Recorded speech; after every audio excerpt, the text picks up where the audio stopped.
Welcome to Fan4Racing Radio.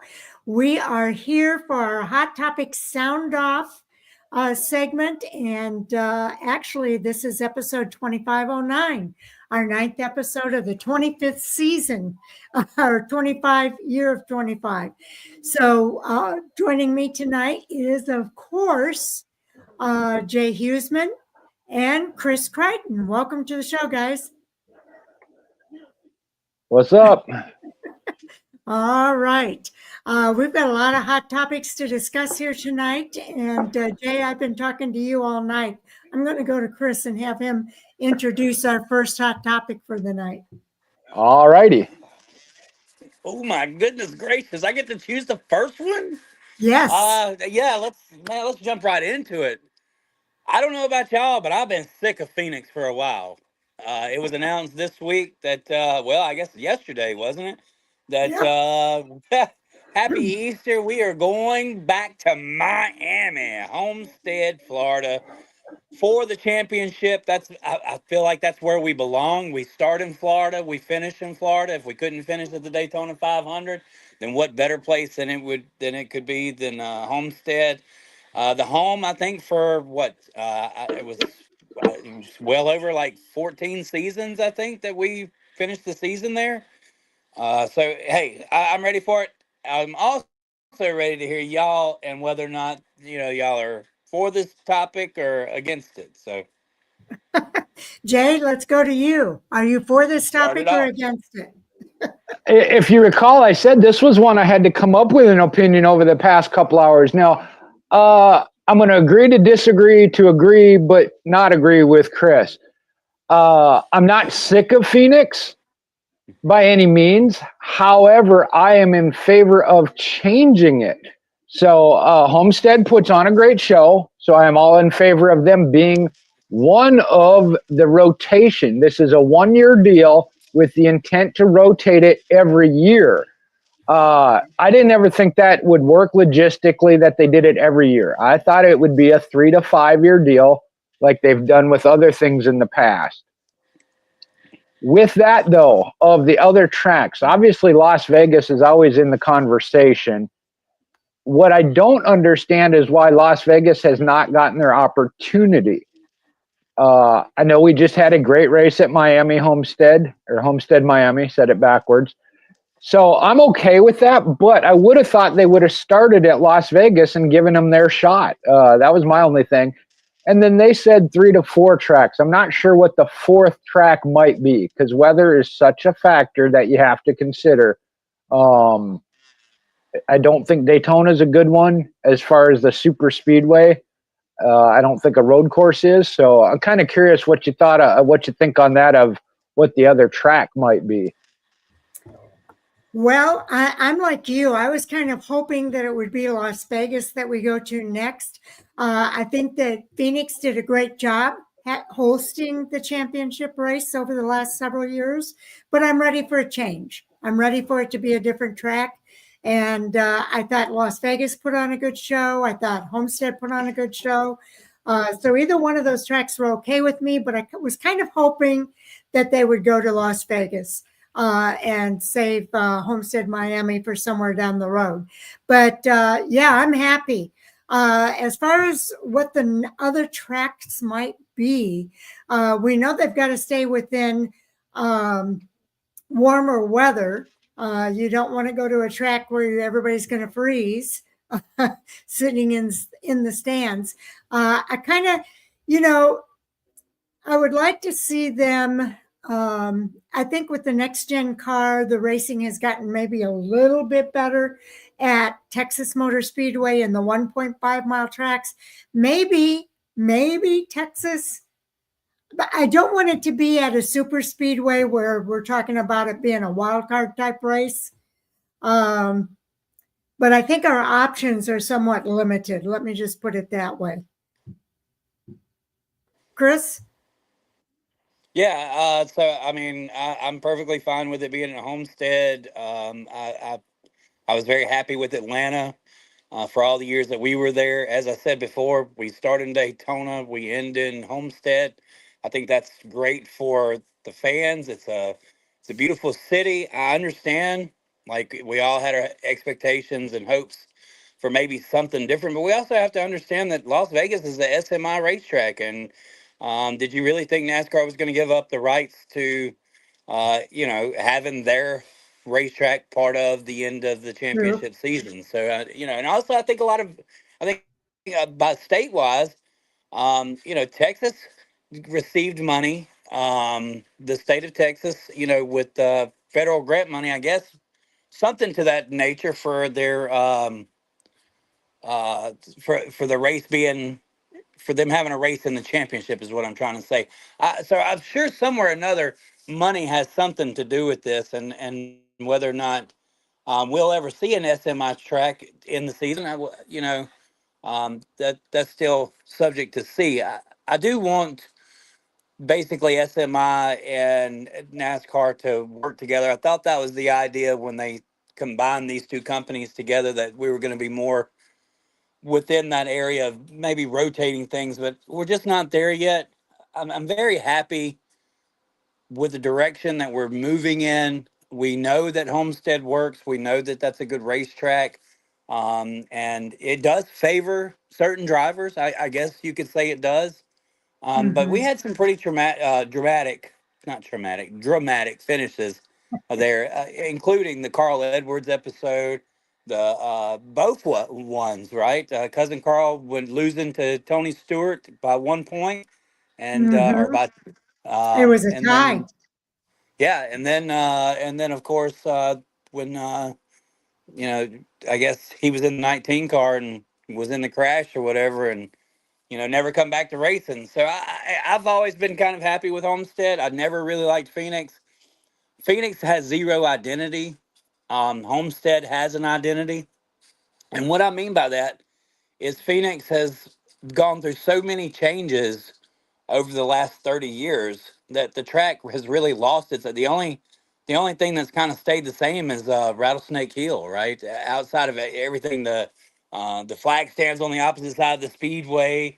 There's a humongous uh, turn that basically the guys can dive down to the bottom of the racetrack, and when you look at it, you think, oh, that's got to be cool, but in reality, it wasn't that cool. It was kind of just always a race. And so I hope to get the excitement back by going back to Homestead. As I said, that area, that's a prime area to be in and to celebrate a championship race. So yeah, thinking ahead down the line, I think we kind of went through this last week or maybe the week before of where we would like to see a race end at. And I think I said then Homestead would be one of the top on my list. So just I guess one track outside of that would possibly be Atlanta. Let's take it back to Atlanta too. So I'll leave it back to you, Mr. J. Yeah, well, I appreciate the info you had there. I hadn't really thought about that as far as it being an SMI track. I don't know if that factored in or not when it comes to that, but I know Las Vegas has certainly been in the discussion, and they're leaving that door open. So I don't know that it's an outlawed thing. Um, the only other thing I can think of is being they want to start this rotation, going to Homestead, Miami. They know what kind of show it puts on there as of recent. They know they can handle championship weekend because they have in the past and did a great job with it, whereas Las Vegas hasn't yet. So that may come in as far as gives one more year to prepare, I guess, if you will, if they are the next one in rotation. Chris, you said something about Atlanta, and that's one of it's not the stereotypical super speedway. I know it races now like a super speedway, but it's not the stereotypical Right. big one or whatever. So I'd be okay with that. However, when you said we used to go there, when you say we, did you mean NASCAR or you? Because I was there in Gordon's prime in 97 and 95, I believe, were the 2 years I went.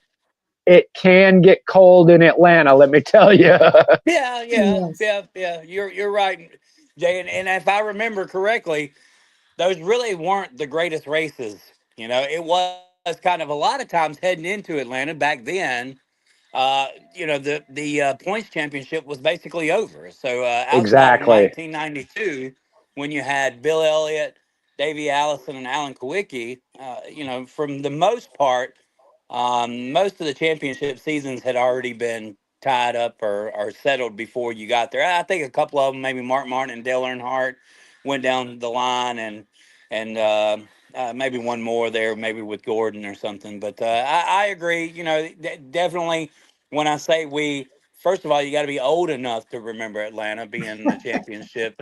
Ouch. So a lot of the new fans, they probably wouldn't remember those days. But hey, I remember when Bobby Labonte won the championship there. Terry Labonte, was it? Yeah, I think Terry it was won the Bobby race. Labonte. Bobby the. Yeah, Bobby won the Oh, championship, and Terry won the race. So I guess that outside of those two events there, Atlanta really was a lackluster place to finish, but it wasn't as much emphasis on the end of the race on the championship as it is now, being that it's kind of a play-in type championship now. So I didn't I mean to kind take of, your place, for sure. oh, that's okay. I kind of like the idea of the championship race kind of being tied into the championship celebration. And it occurs to me that maybe that's where they're leaning toward. They're talking about a 1-year rotation. So maybe this year, I don't know, have they already announced the championship celebration in Nashville? I don't believe so. Because Okay, remember, so they moved it to Charlotte last year. They already pulled it oh, from that's Nashville right, and they they moved it did. to Charlotte. Yeah, that's right. So maybe Charlotte would be one of the places, but I think Charlotte can kind of be cold that time of the year too. But Homestead, Miami is definitely going to be warm. It'd be great if they could have the championship celebration there as well. And I could see that happening at Las Vegas. We used to do the championship celebration in Las Vegas. So it would be great to have the race there and then have the celebration there as well. So, we used to do celebrations in New York though, too, and it's kind of cold in New York this time of year. So I don't see us doing the races there. Nashville, though, maybe they could do that at Nashville, but it would be kind of iffy weather-wise. But yeah, I see them doing Homestead maybe this year, Las Vegas next year, and It tie is it into the interesting. championship celebration. I'm sorry, Chris. No, I don't mean to talk on top. Look, I was listening to a sports show today, and they were talking about the draft being in Green Bay. And one person said, well, it's kind of a lackluster draft. There's not really much excitement being built in Green Bay.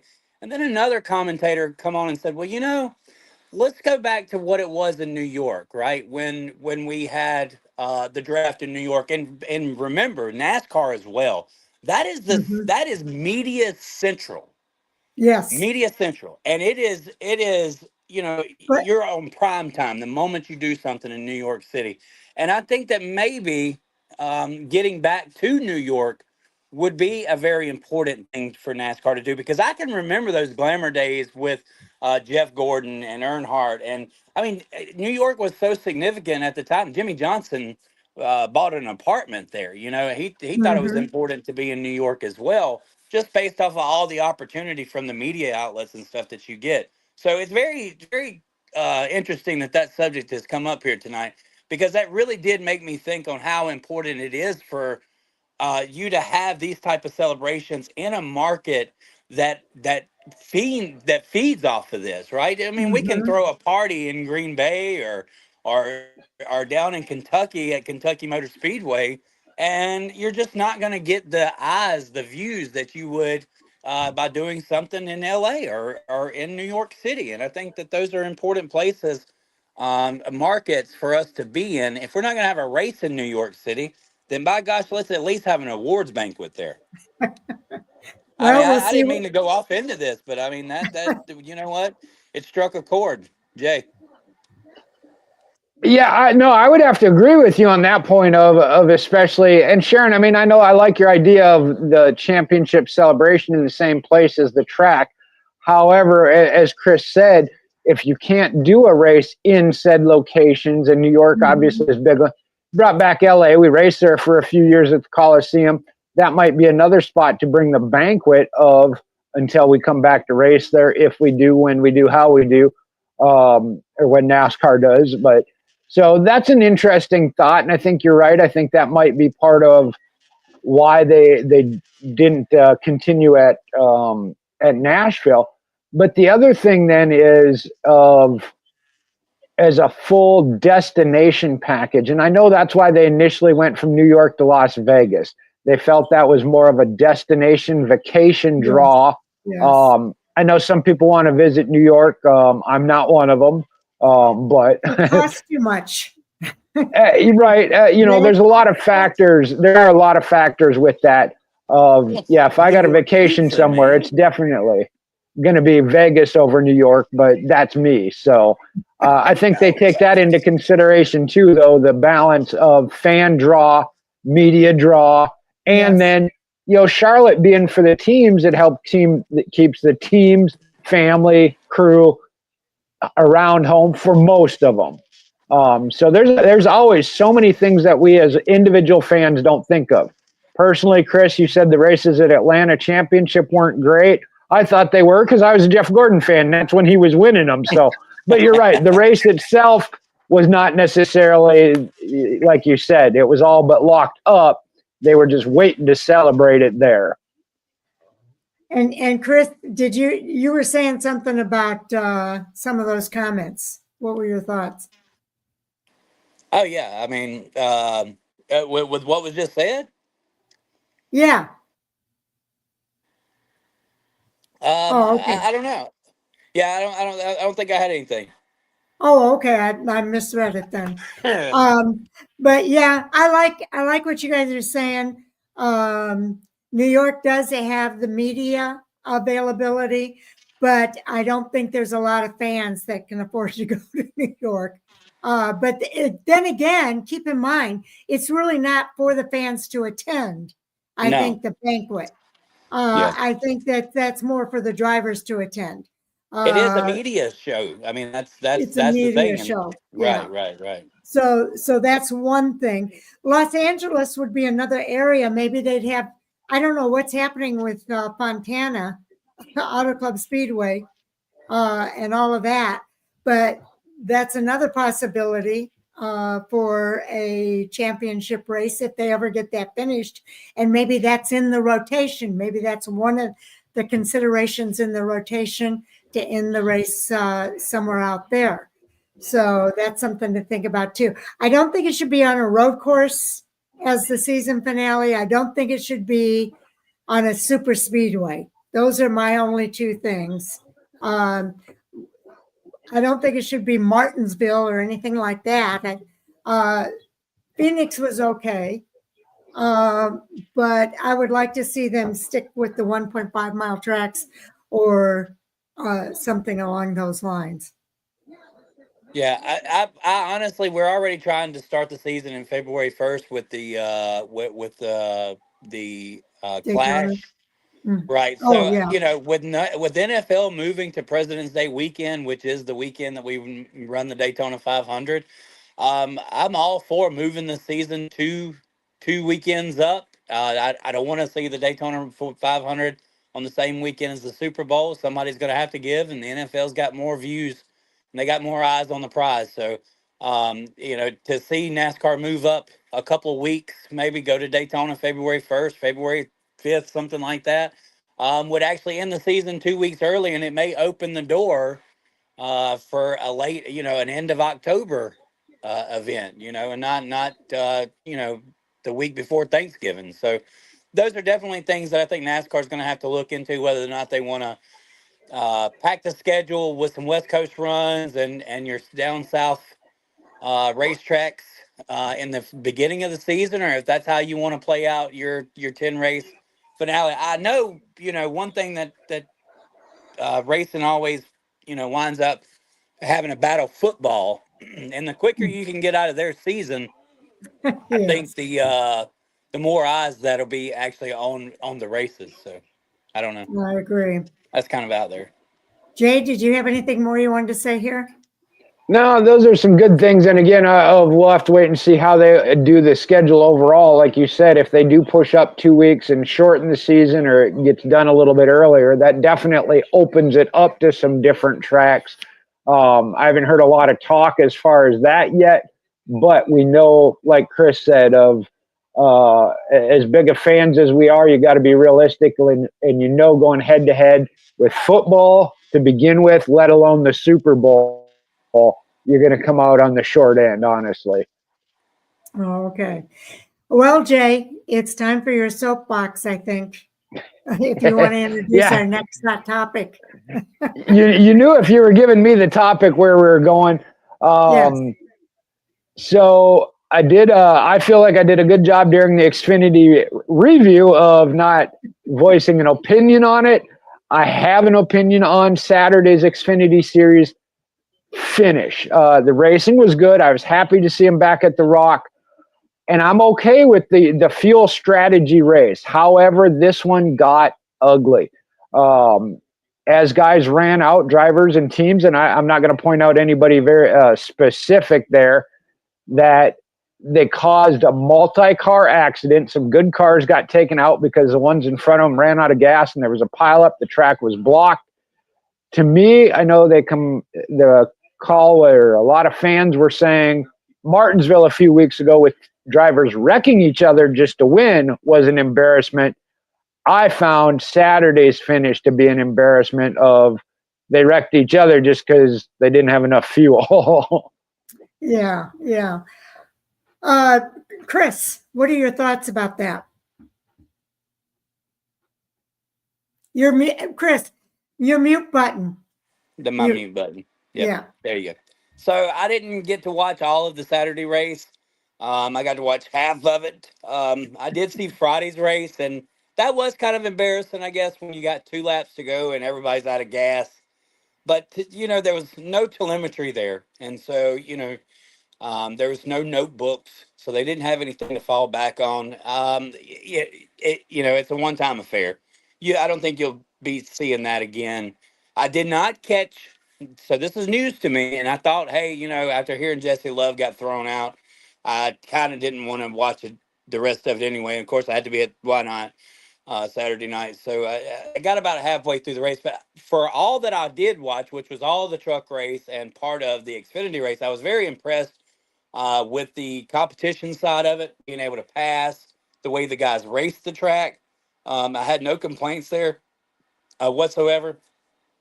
But we do need to take into account that there wasn't any telemetry there. There wasn't much to work off of. These guys were like throwing, a dart at a dartboard blindfolded. And that's the way that I think, Jay, you obviously work around this environment all the time. It's not crazy to see things way off when there's no notebook at all that somebody has to work off of.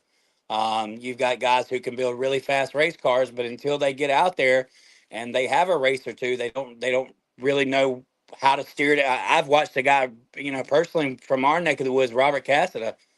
He had to bring in some big dogs, and this guy's been 30 years racing, 40 years in racing, and he had to have somebody actually help him set up his car after he got it built. So when we're talking about these guys and what they're bringing to the table and the competition level that they have, not having notebooks and not having any telemetry to run off of, and not being able to basically even have a tracker. So, they were having stopwatches, I guess, in certain time zones. I mean, I don't know. I don't really know how they worked through it. I said it was kind of crazy if some guy was having to hang out of over the pit side with a pit now sign. So I don't know if it was that bad or not, but that's kind of what I took of it. It's kind of like Armageddon for the tech heroes. But all in all, just being there at the Rock shows that we're heading in the right direction of taking care of it. Look, we complained about 20,000, 30,000 fans at Bristol, but then we were celebrated 25,000 fans at Rockingham as a sellout. But that's because that's a place of nostalgia. And I think a lot of us race fans really felt over the years that we went into these bigger markets and forgot about these great places where we had some really awesome racing.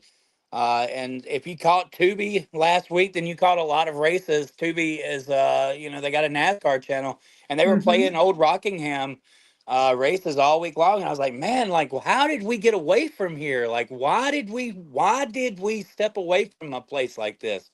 Because it didn't have the name like North Wilkesboro, where it was kind of a guy get out front and make laps and put everybody a lap down type of race. Rockingham always had good racing. So I celebrate that we're there, and I hope everybody else does too. Yeah, I was pretty excited, but you bring up a good point. The fact that we hadn't been there for a while, maybe people don't have notes of what to expect. The car has changed since we were last there. So, but I will say this, there were some cars that we knew they were going to run out. Corey Heim pulled in, got gas before he ran out.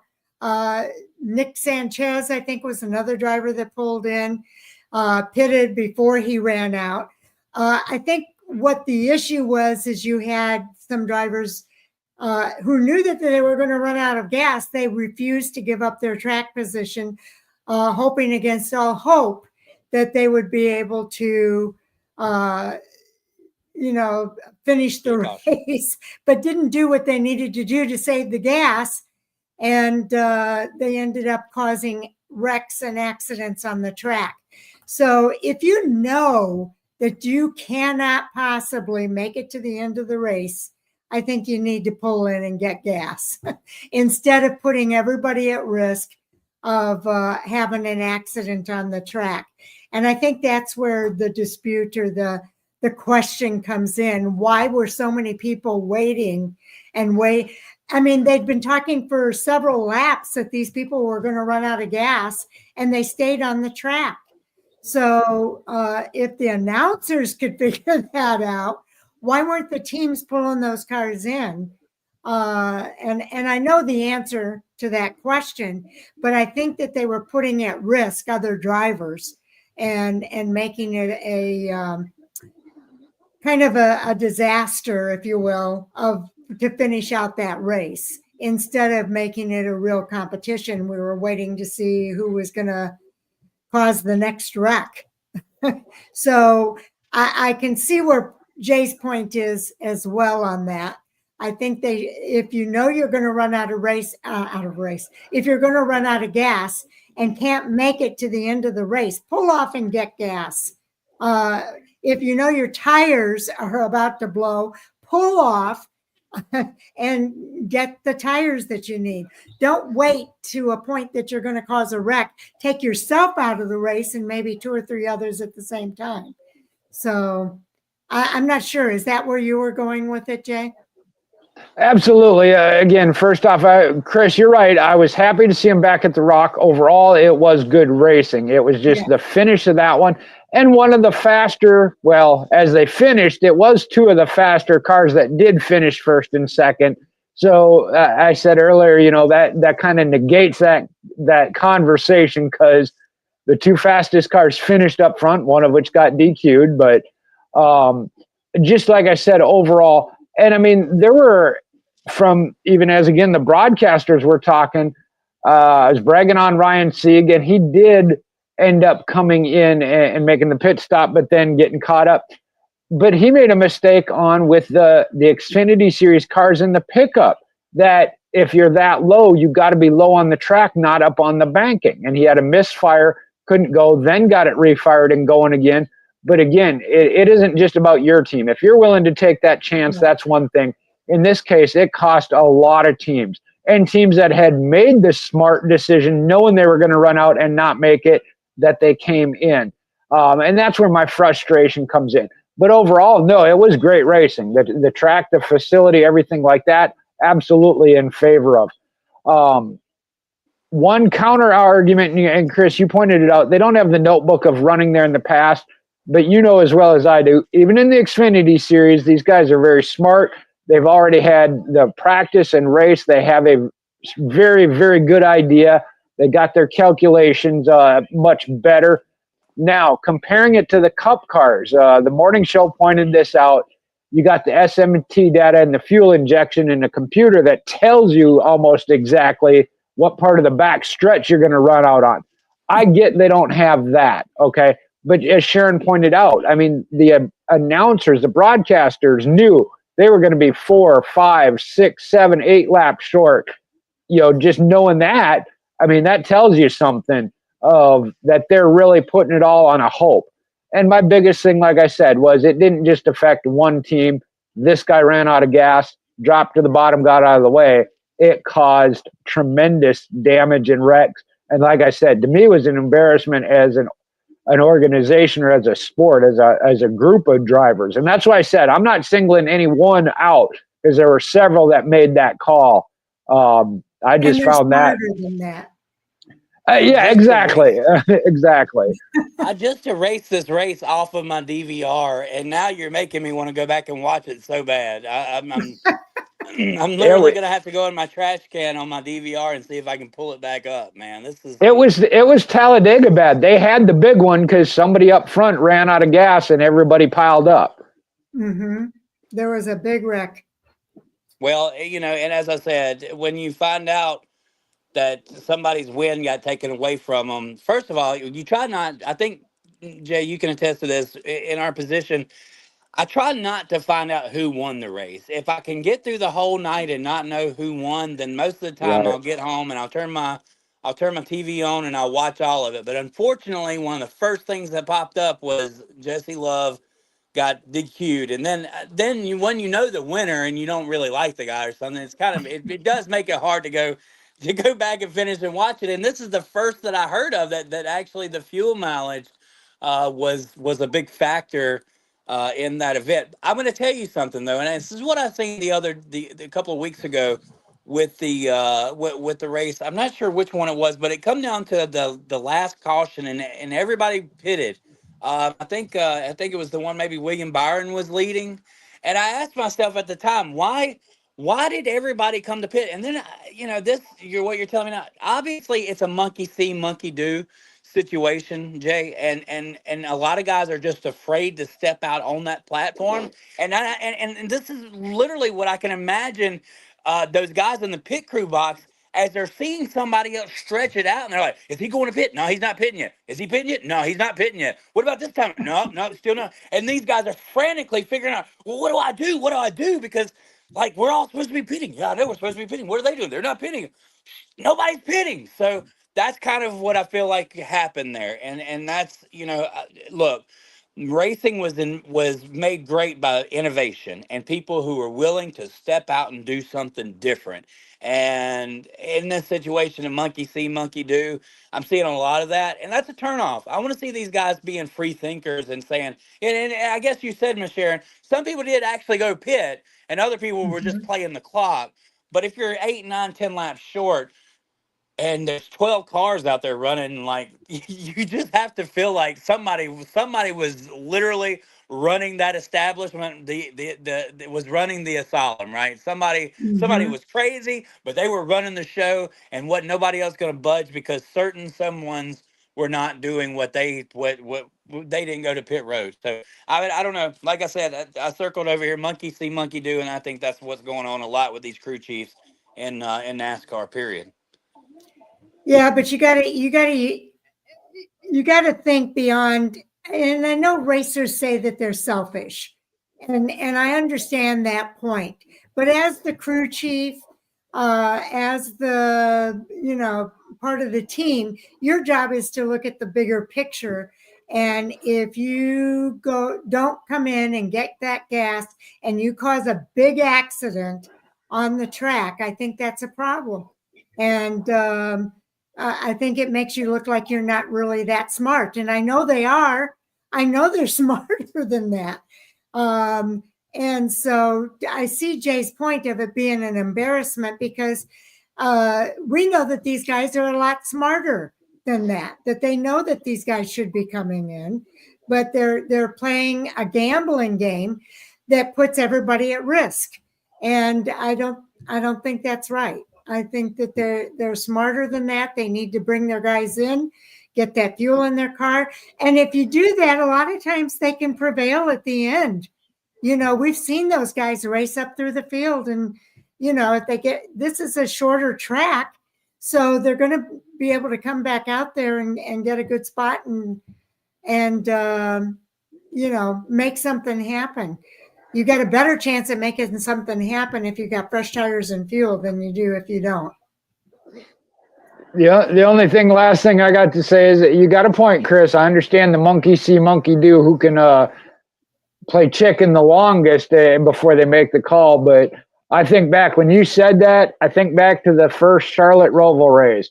Oh, Brad Keselowski can drive in that deep? Well, let's follow him. What did they do? They all piled into the turn one wall.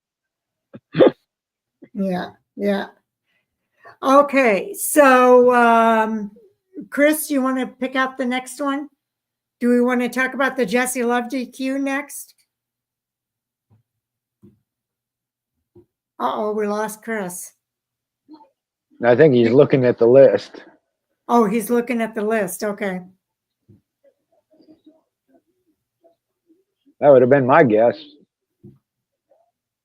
Hey, you're on mute again. Mute. You're on mute.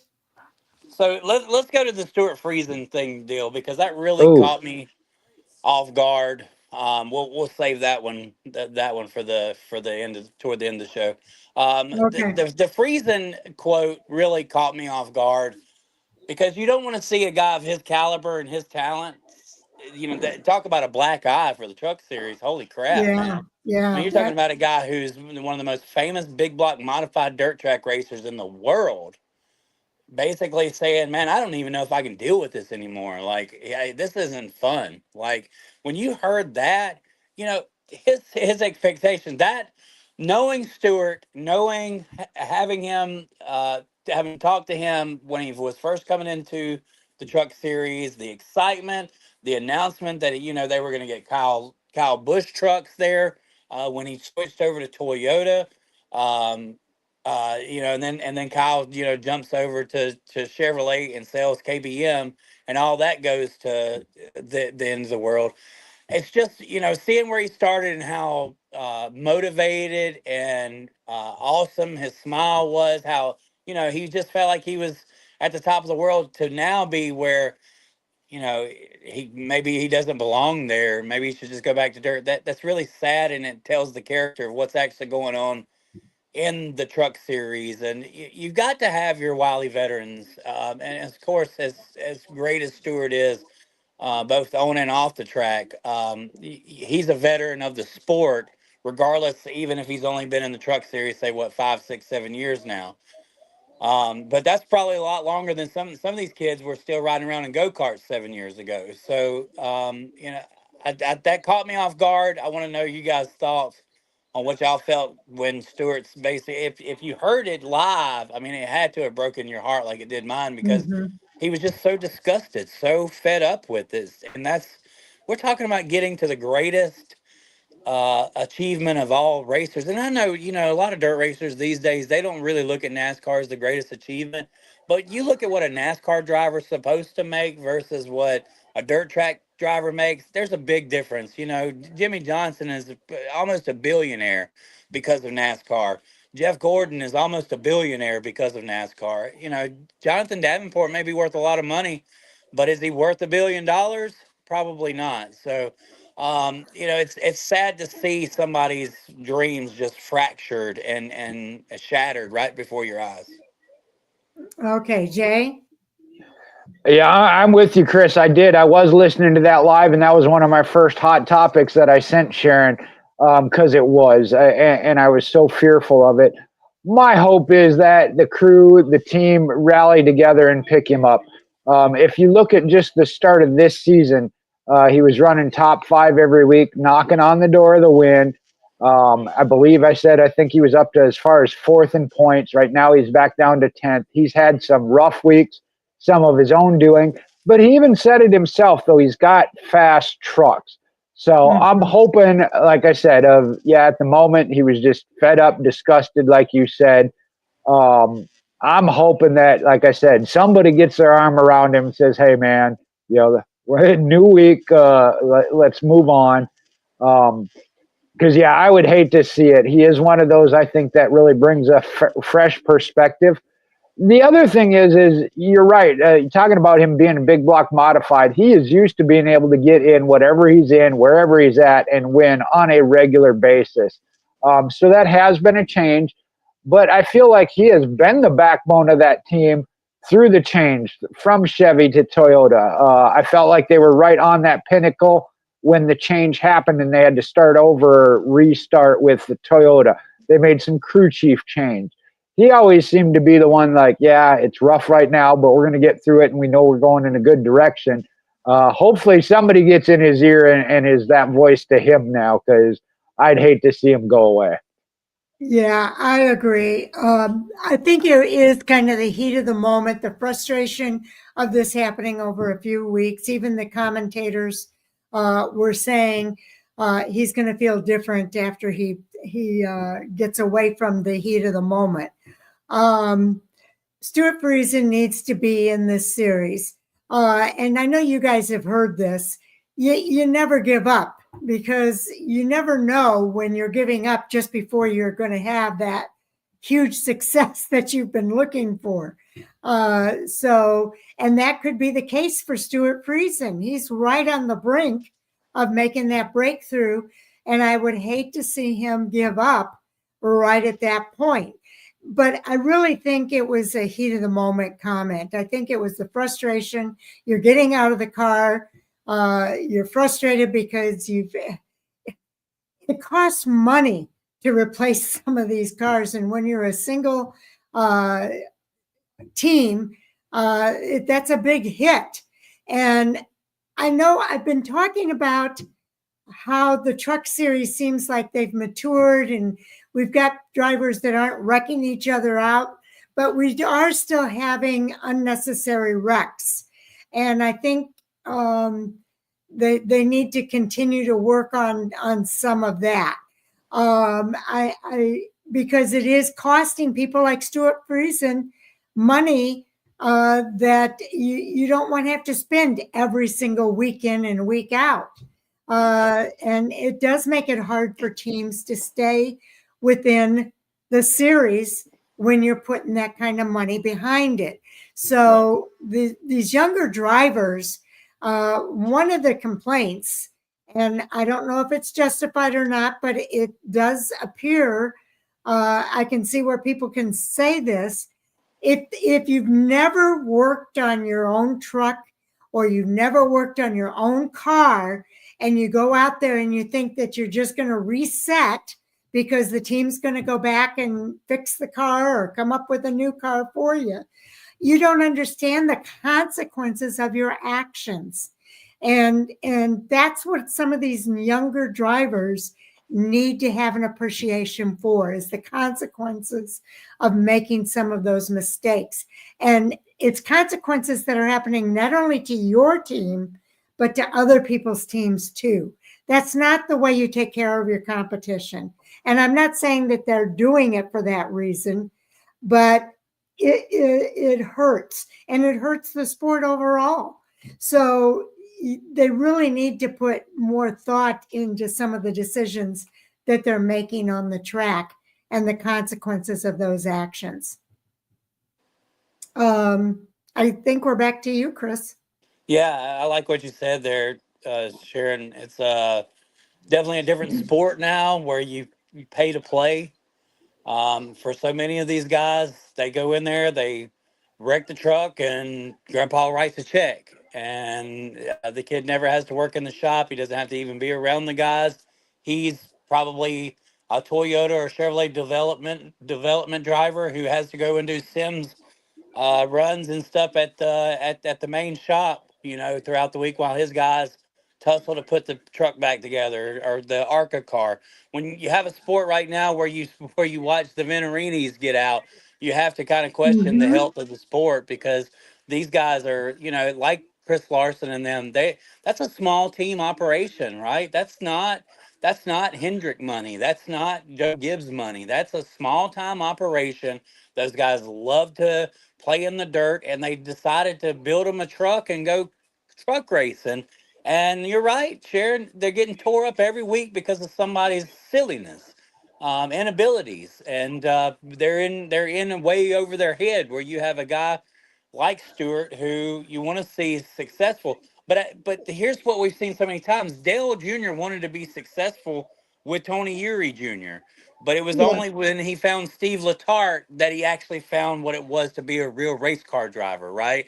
Stevie Letarte and Dale Earnhardt Jr. had a lot of similar paths. They, though Dale Jr. was granted the king of racing, Steve Letarte worked his way through the shop. That somewhere or another they combined and they were beautiful together. Yes. Maybe what we need to see with Stewart is an opportunity somewhere else so that he can take the burden off his friends and family, because his friends and family is the ones that's getting into the track every week. He's watching his guys have to repair a truck in the shop. Maybe it's time that Toyota does something with Stewart Friesen and they try to bring him to the next level. I just hate that. I know that he has this. He has the capabilities of being a Josh Berry, and I don't know about how y'all feel about Josh Berry, but Josh Berry is the most beautiful success story in racing since Greg Biffle or some of these other guys that were late in their age when they got found out, It's and a very and cool and Josh. story. And look, that guy earned it. Josh Berry appreciates being a Cup Series driver. He had to have all the falls before the greats, and that's Stewart right now. He's there's several drivers that are in that garage that I wish was given the opportunity. Jeremy Clements is another guy. Hmm. Just give him a chance one time in a Cup car to see what he can do, and with some money behind him. I mean, look at what he does without money. Look at what Stewart does without money. Somebody give Yeah. this guy a ride. Let's see Stewart Friesen in the Cup Series, for crying out loud. I know that's crazy and loud, but I mean, come on, man, give the guy his due. Let's see him in a Cup car one time and see what he can do. Okay, Jay, your turn. Wow, looking at it, I didn't realize that he is age 41. But on the year, 7 of 25, I can't get a full breakdown. But for the year, of the 7 races, he's got 1 top 5, 3 top 10s. And those had to be to start the season because I know they haven't been in the last 3 or 4 races. So, like I said, that's my hope is that it's like Sharon, you said, the heat of the moment, several rough weeks in a row. Even talk about Kyle Busch going through that of winless last year, but you got the talent and they got the equipment. So hopefully, like I said, they lean back on that, get back to running where they should be, or where the truck is, because again, it's been a fast truck. Just Hmm. circumstances or different things putting them out. So hopefully it turns around for them. And like I said, of even just the night to sleep on it, because you're right, the passion for racing is still there. It's just the frustration of how it's been going the last couple of weeks. And it's understandable. I totally understand where he's coming from. I would be frustrated too. So I totally get it. But hopefully, when he wakes up on Monday morning and he thinks about it, he realizes this is what he wants to do. At least I hope that's what he does on Monday morning when he wakes up, and he'll want to keep after it. But a lot of it has to do with the financial stress of this as well. So I wish NASCAR would put these younger drivers through some kind of a training program where they understand all of this stuff, and it sinks in, so that they understand there are consequences to their action, and it's not just to them, but to others as well. And you don't want to be the guy that does that. So that I don't have a whole lot more to say on that. So I don't know. Are we ready to go on to another subject? Sure. Yep, pick us out one, Sharon. Oh, you're going to let me pick it out? Yep. Okay, let's talk about the Katherine Legge incident, because I did miss part of the Xfinity Series race. I caught the last part of the race, the last half of the race, and missed the first half of the race. So let's go into that one. Jay, you want to start? Okay, Chris, I don't know if you got to see this. I know you said you only caught part of the race. Yes, Leaders were catching. What's that? I did get to see that part of it.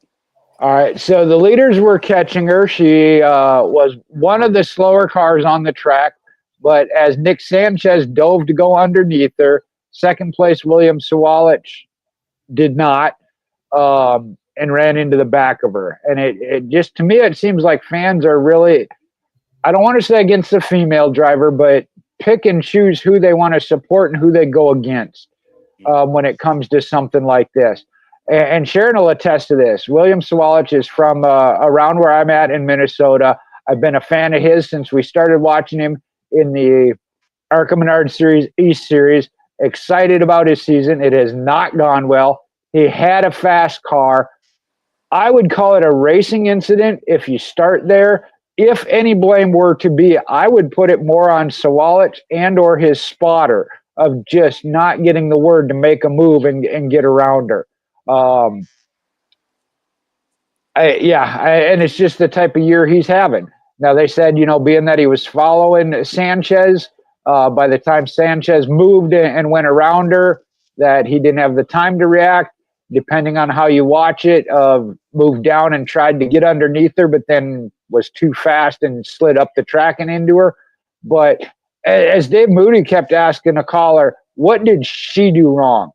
Again, she left a lane on the bottom, a lane on the top, did not make any erratic moves, as a faster car and a whatnot. It's your job to go around them. And they did. She did what a driver should do, is not make any erratic moves, give them the opportunity to get around her, not through her. So I put no blame on her. I mean, yeah, you need a faster car. I get that. But a lot of drivers have had to go through that. So I don't see that she did anything wrong. And I hate the fact that she's taken the blame and the heat for this. And this is the incident that took Casey Kane out too. And then, right, Casey Kane came along after she got hit and was sitting there. Kane came along and clipped her. And I sounds like I have to give my dog mouth to mouth. I'll be back. Okay. Chris?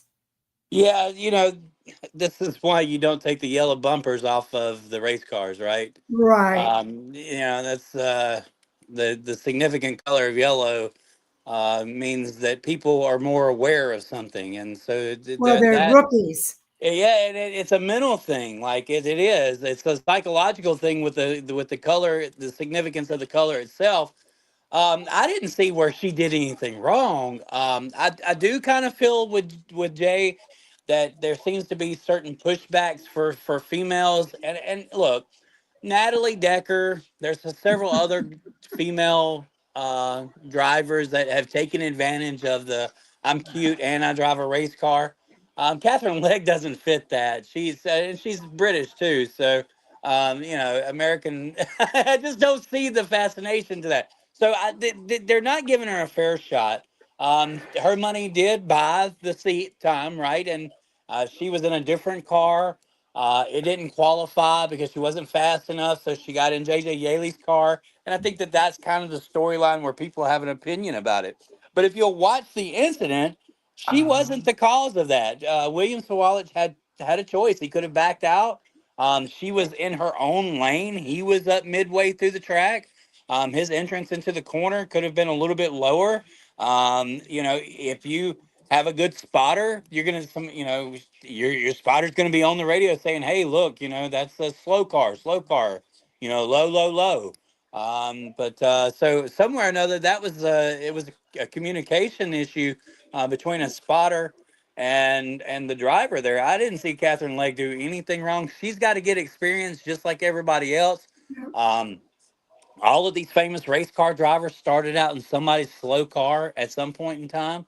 And then they got they got the chance that they were looking for, right? Brad Keselowski rode around in a Keselowski owned truck.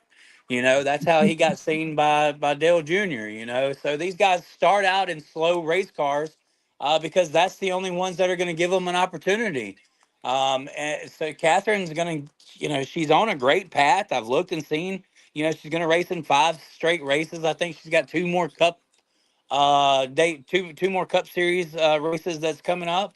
You know, she's raced her whole dang life. It's not like this was new to her. It's a new concept with stock cars. But look, we need females in this sport, and we need diversity in this sport. You know, it's so crazy.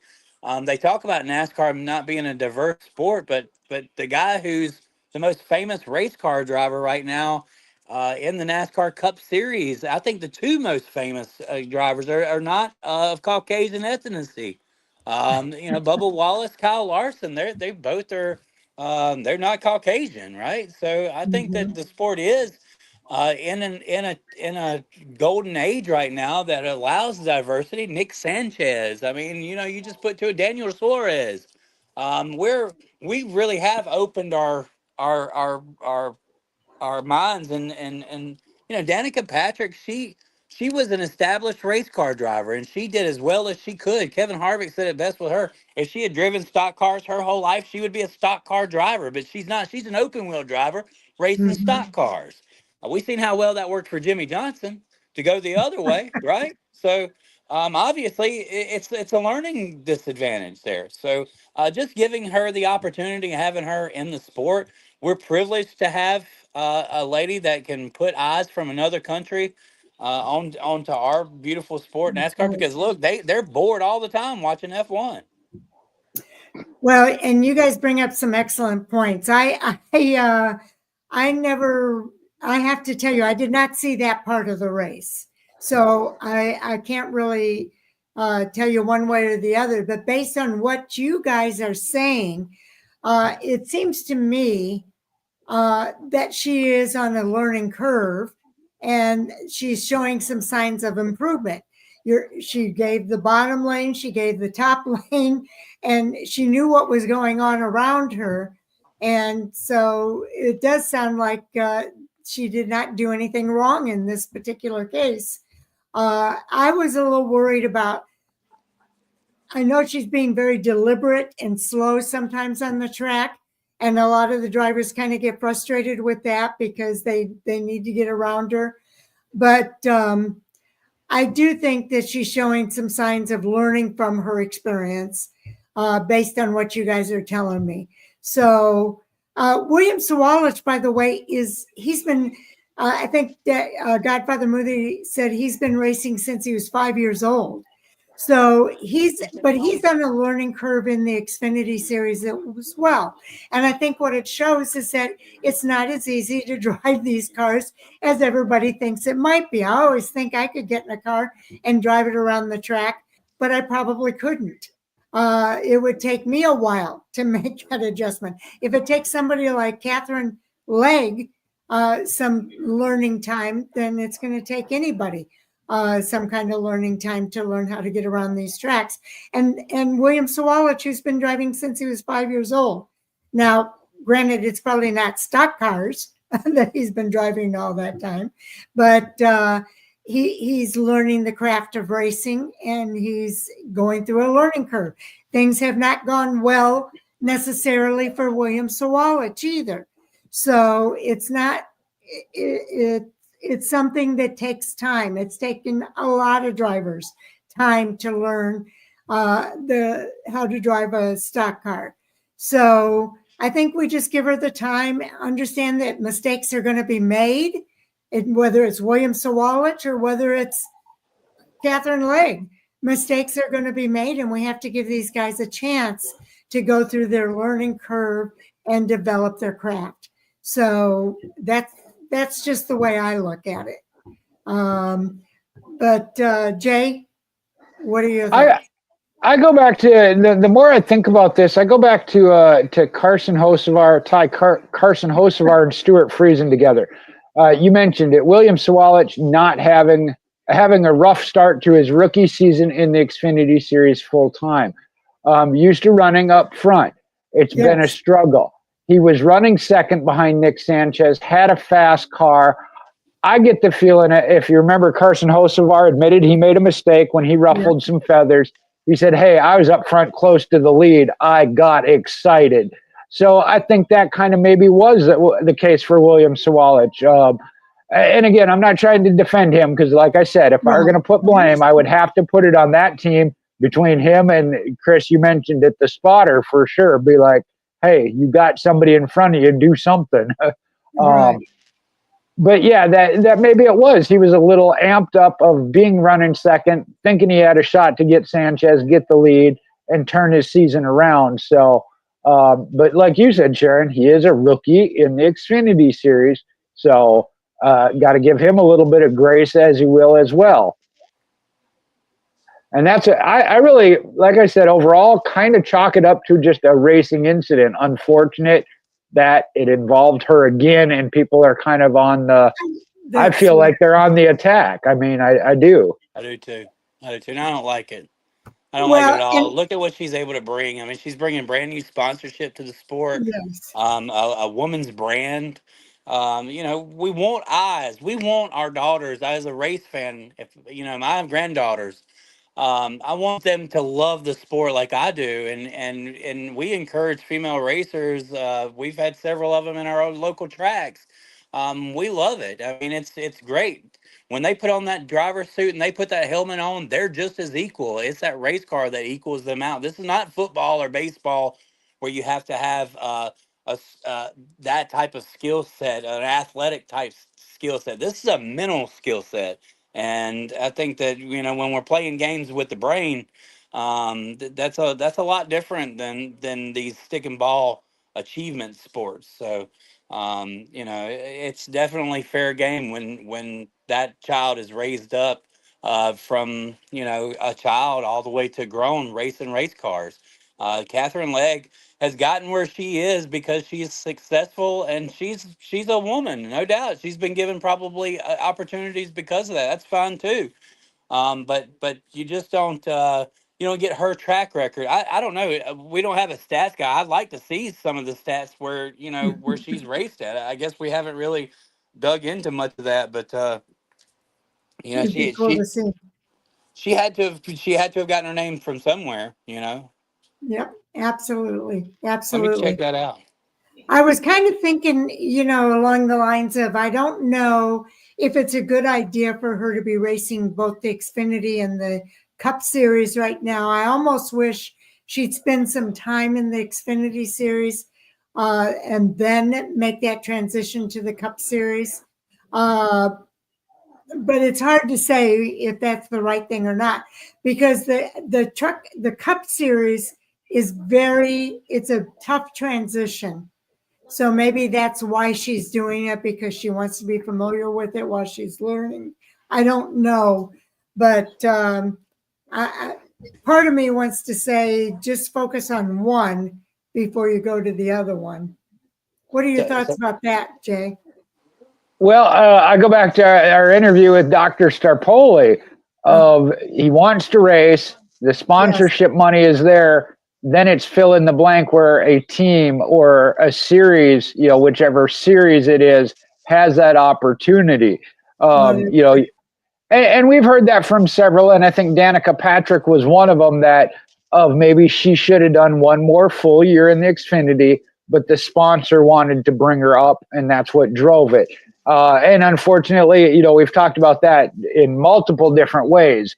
Sponsorship drives things, But it's not always the right decisions. I agree. We've seen that of the wrong way. But I just, like I said, overall, is she the best driver out there? No. Is she progressing? I would say yes. Is there an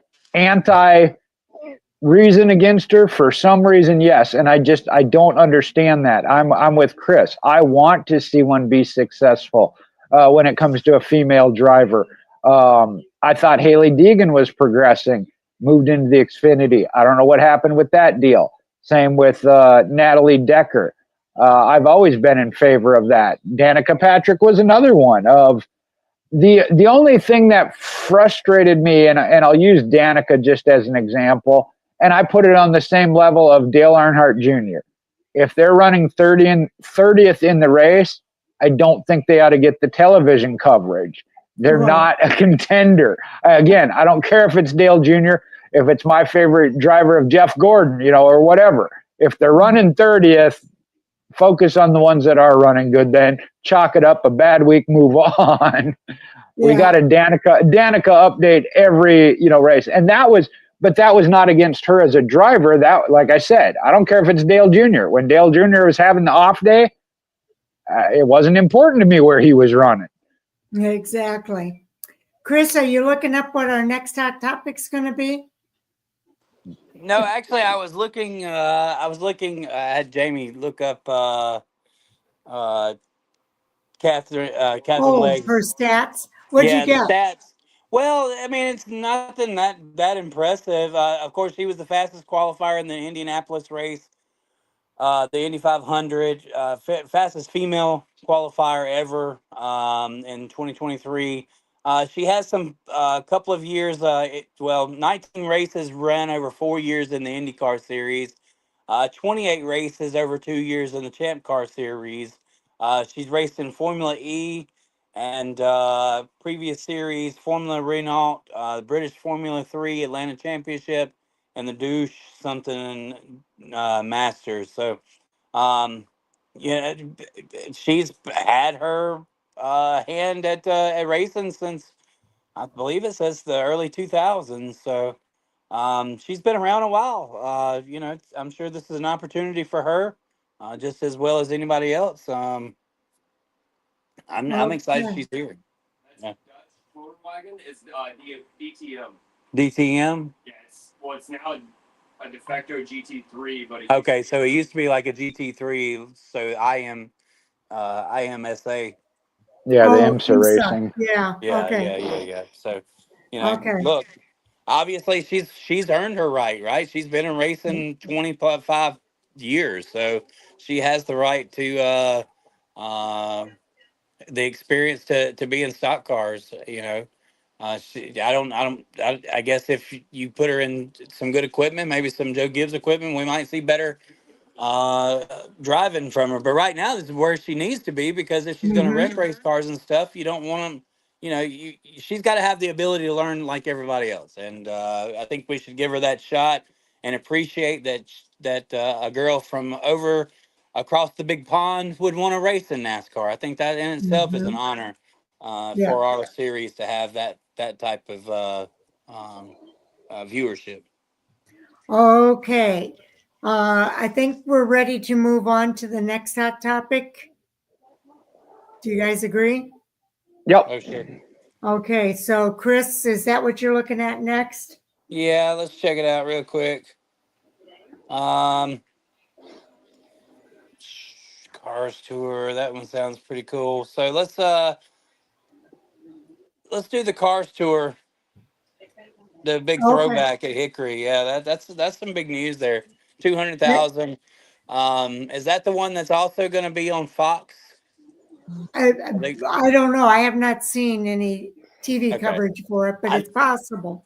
I know one of the races they're going to do. Maybe it's North Wilkesboro with the Cars Tour, but it's going to go to Fox. So this is, as we watch ARCA kind of crumble before our eyes, it's very awesome to see what the Cars Tour has been able to bring, and with their TV package and all, and actually kind of getting to see some of these younger guys, getting their opportunity in a series that seems to be controlled really well by a sanctioning body. And, I can remember 20 years ago when we were hearing about these guys named Brian Blaney and Bubba Wallace and Kyle Larson.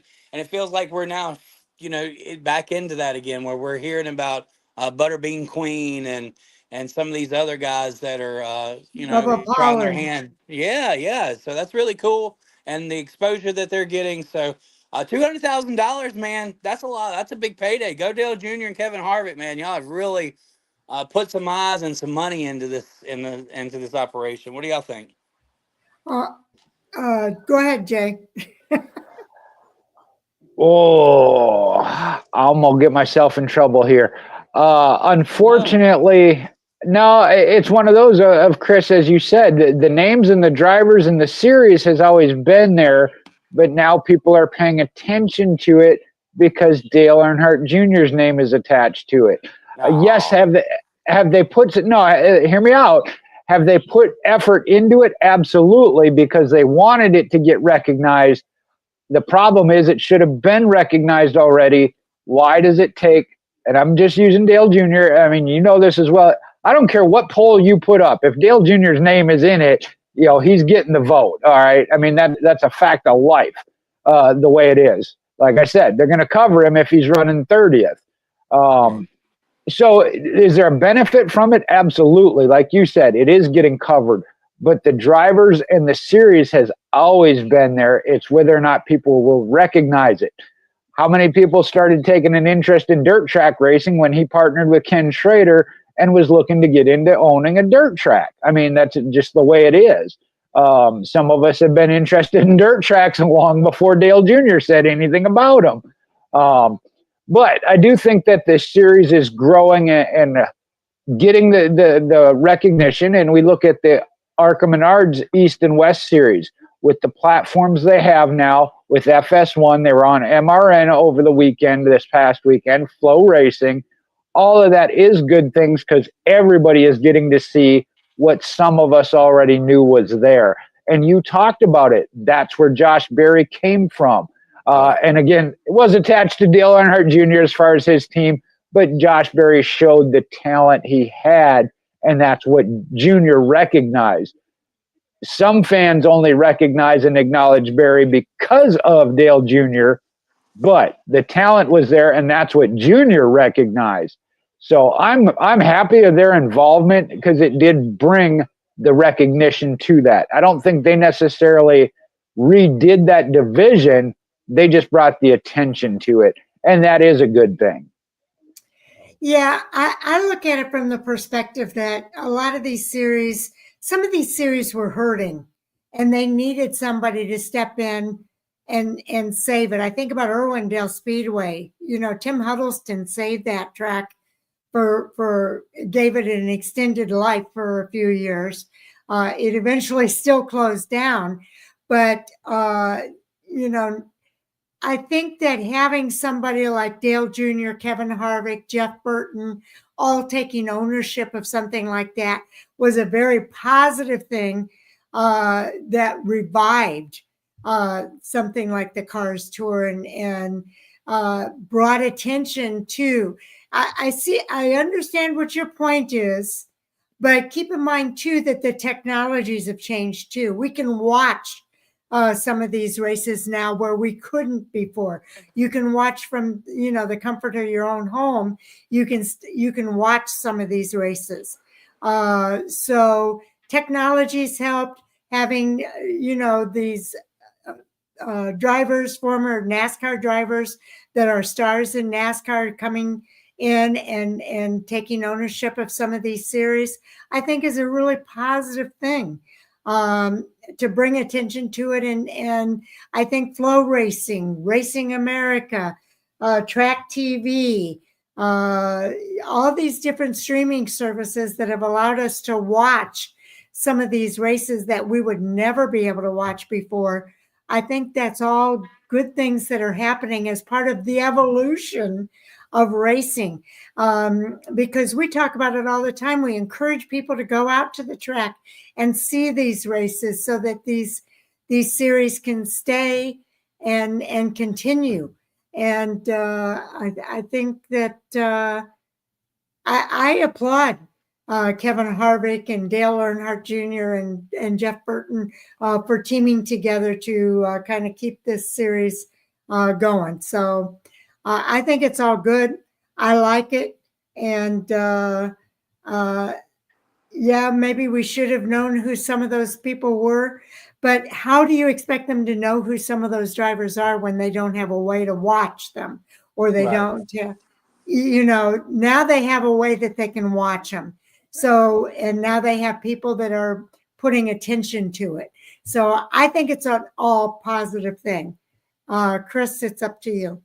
Yeah, so look, when TNN was around and the early part of ESPN, we did have glimpses of some of these ASA series races and I guess the Hoosier series, maybe There was something else, maybe a East and a West series that wasn't ARCA. I can't really remember what the call letters were. So there was little outlets every now and then where you would get a glimpse of these guys. And then streaming service back around 2014, 2015 really started its gig. And a company by the name of Speed 51 was kind of running everything. I guess y'all remember that, right, Bob Mhm. Dillner? So we can really thank Bob Dillner for all this, because eventually that Speed 51 operation led to Flow Racing. And Flow Racing has kind of been the parking lot for honestly short track and dirt track people together to come together at a network, right? I mean, I know a lot of y'all sit around and watch some dirt races all the time on Flow Racing, but I'm the other guy, and don't get mad at me, but I'm going to choose to watch. I'm going to watch a race from what's the concrete tracks up north. I can't Thunder Road, and Bowman Gray. Bowman Gray opened up this weekend. Instead of coming home watching the rest of the Xfinity race, I come home and watch Bowman Gray. Those are amazing places, and you get to now we once again have that outlet where we can see these guys that are coming up, and we're hearing a lot about Keelan Harvick and whatnot, because those are the names that drive the sport. But I promise you, there's going to be a Cup champion that comes out of this class right here that's racing Cars Tour, and it's not necessarily going to be Keelan Harvick that I'm talking about. So one of these guys is going to make it big, and they're going to be a future star in Cup racing, just as Chase Elliott was, just as Kyle Larson was. One of these guys is going to make it big, and that's what's great. We're getting to see that manifesting before our eyes right now. So where Speed 51 started, Flow Racing's been able to capitalize. Of course, the partnership, like you guys said, and like I stated earlier, with Harvick and Jr. and Burton and all being able to kind of mainstream this again. I don't know if they would have gotten the Flow Racing contract had these guys not stepped in and kind of pushed that. So it's great, and we got a platform to be able to watch it on. Okay, Jay. Well, I'm going to try and clarify something. I don't have anything against Dale Jr. or whoever is the popular in the name. Again, why is he doing it? It's not for his own namesake. It is because he understands, Chris mentioned it, the grassroots. And same with Kevin Harvick. Kevin Harvick has been a proponent of that for many, many years, that you need to understand where the sport came from. And in order for the top level to survive, these lower series have to survive. Jeff Burton too. They raced exactly on Boston Speedway. Yep, exactly. And we think back to some of the drivers that got recognized and picked out. Joey Logano, when he ran against Kevin Harvick in an East Series race. Eric Jones by Kyle Busch at the Snowball Derby. So, yeah, their intent with it, my frustration, if you will, is with the fans who only do follow the lead for their own reasons. That's where I said the problem to me comes in. But yeah, overall, it is a good thing. It's a great thing. More people are aware of, like I said, of what those of us who are race fans. And I think back to Chris mentioned the ASA series. I got to watch Mark Martin, Rusty Wallace, Johnny Benson, Glenn Allen Jr., Jimmy Spencer, when they were running the ASA series. One of the tracks they went to is Brainerd in Minnesota, as well as Elko Speedway. Ken Schrader. That was one where, man, they had the road course race there, and they had practice and qualifying, and then the race on Friday, Saturday, and Sunday. And Schrader was there all 3 of those days, but he was also racing a dirt track here on Friday night and somewhere on Saturday during the day, and somebody qualified his car, but to understand that, and there again, that's why these drivers do it. They love it and they want to race, talking about Ken Schrader, and I don't know what his schedule is now, but he's still out there running his modified. But when they go to these tracks, when we talk about this is a $200,000 payout. You're going to see some other big names, and they're like, well, why are you coming and taking that money from these late model drivers? No, they are there. There's so much to learn from them experience wise. And again, even if you don't beat them, if you're running second or third or racing really good around them, they take notice of that. So again, if there are some big names that show up, don't hold it against them, because that again helps these other drivers get recognized. Stand next to Dale Jr. Somebody will ask who you are. Well, I'll tell you, $200,000 payout for this Cars Tour race is just phenomenal. And I think that they're doing it to attract drivers. They're doing it to attract race fans. And I think it's a good strategy for them to kind of call attention, and money talks, right? So I think that we're going to see a really fantastic race. I remember when we were talking about the Snowball Derby being the premier race, short track race, and people from all over the country were coming to this track for this race. And then the Southwest Tour, SRL, started their Snowball Derby type event out in the West. And now we've got ASA and the Cars Tour and all these other series that have always been there, but they're doing things to really attract the drivers, to attract the fans, to get out there to the racetrack and to watch these races. And so throw in there the Slinger Nationals in Wisconsin, right? You got three generations of Sodders that ran together. Yes, the Slinger Nationals up in Wisconsin. There's all kinds of tracks that have all kinds of history, and I love when we can learn about that history at all these different tracks. And the fact that FS1, if they're going to be putting this on FS1, I know the broadcasters will do their due diligence about that. Hickory Motor Speedway is fantastic, and they'll be able to give some of the history of that track and some of the drivers that have raced at that track, and you are going to be amazed at some of the drivers that have raced at Hickory Motor Speedway.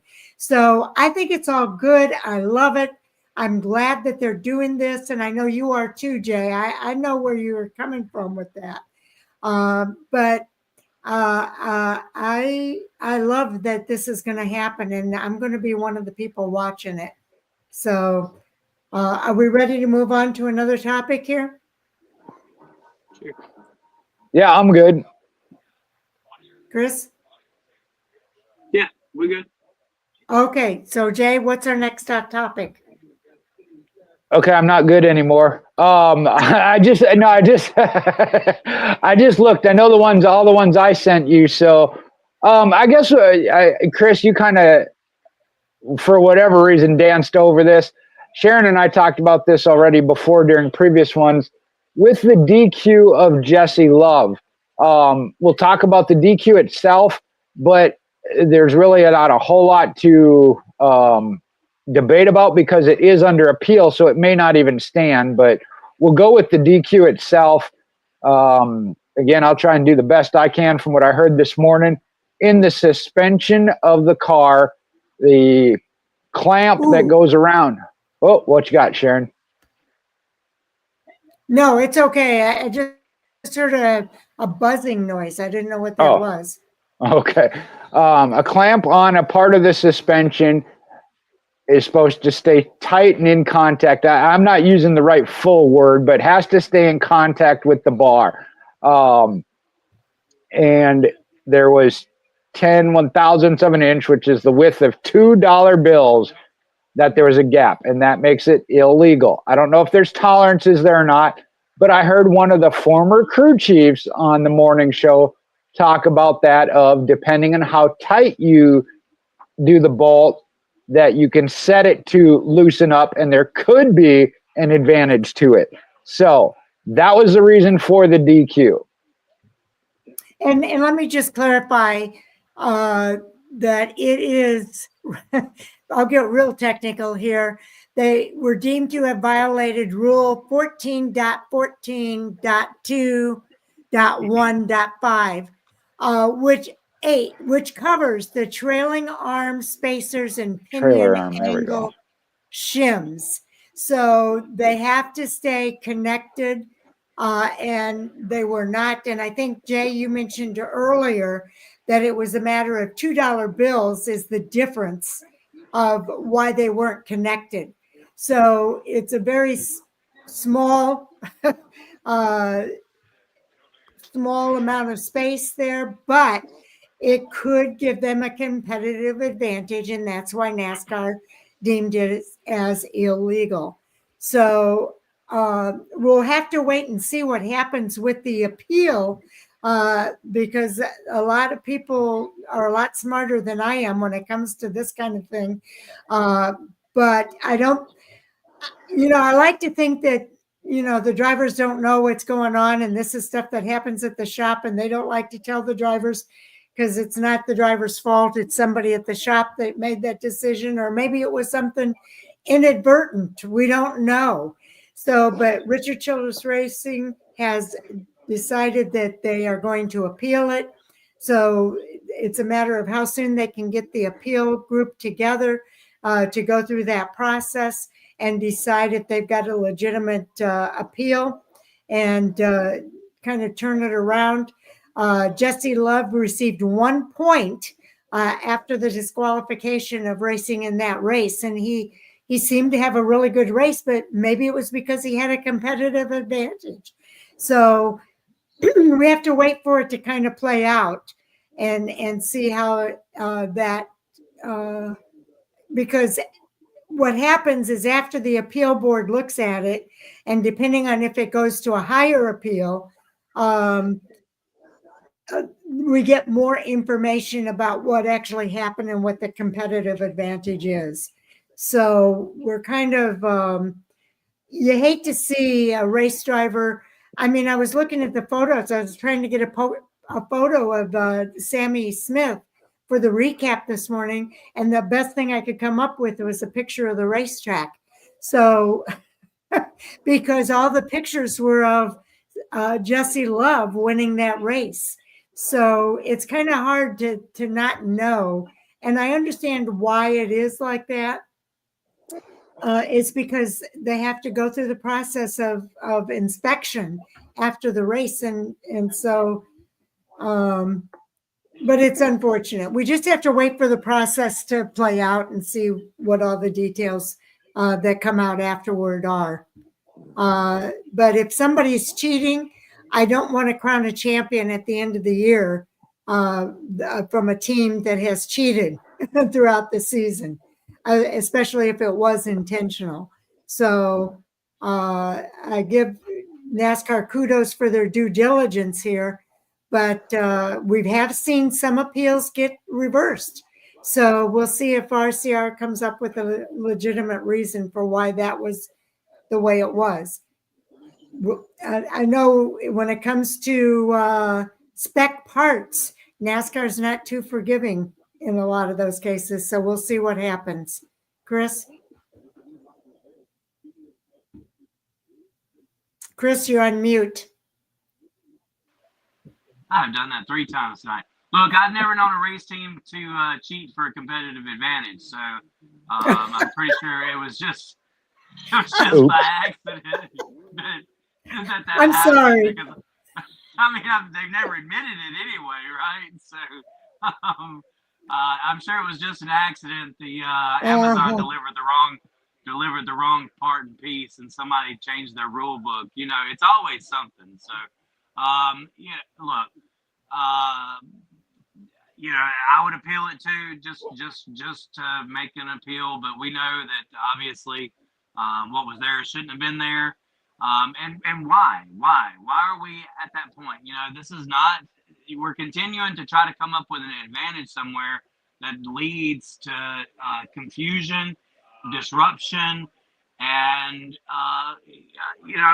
untrusting fans, right? I mean, we want these guys to not cheat, right?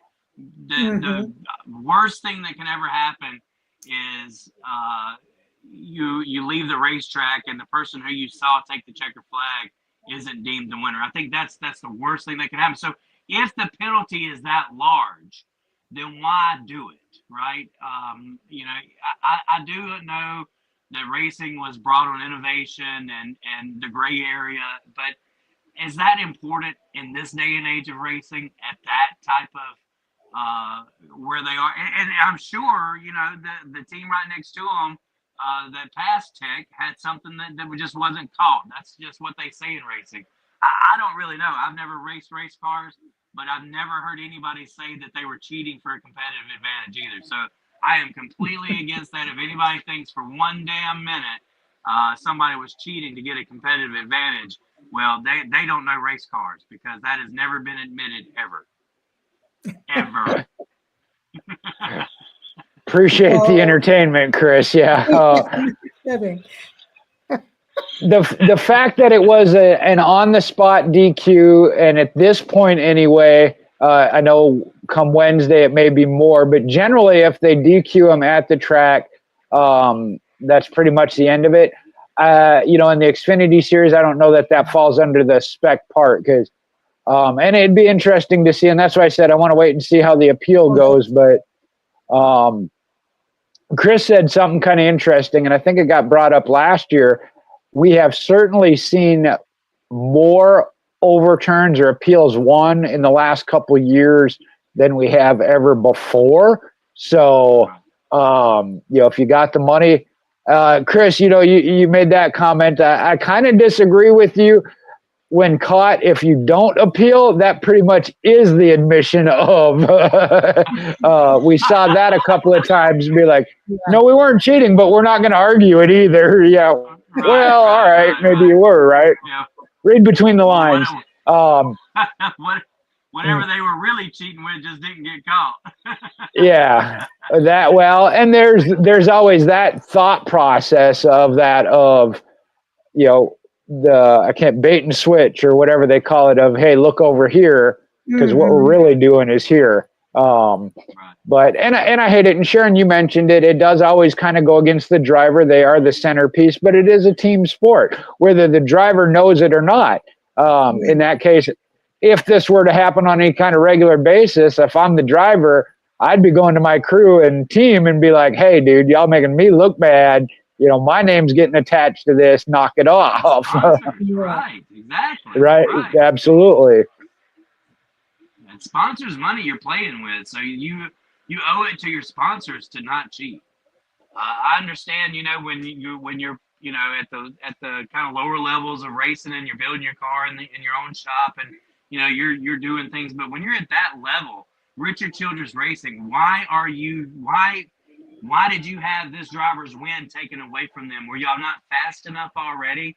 Like you know, you are obligated to your fans and to your sponsors. And there was some kid that was at the racetrack at Rockingham that got to see Jesse Love in Victory Lane, and maybe it was his name, maybe it was the number on the number on the car, maybe it was the color of the car, but for some reason that kid became a Jesse Love fan that day.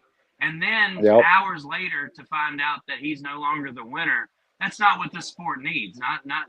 And so let's, you know, just quit all the shenanigans. Let's make sure we're showing up with what we are. And I know that's asking way too much, and it'll never happen, because that's just part of racing. And I don't think anything we can do to change it, Jake, or Miss Sharon.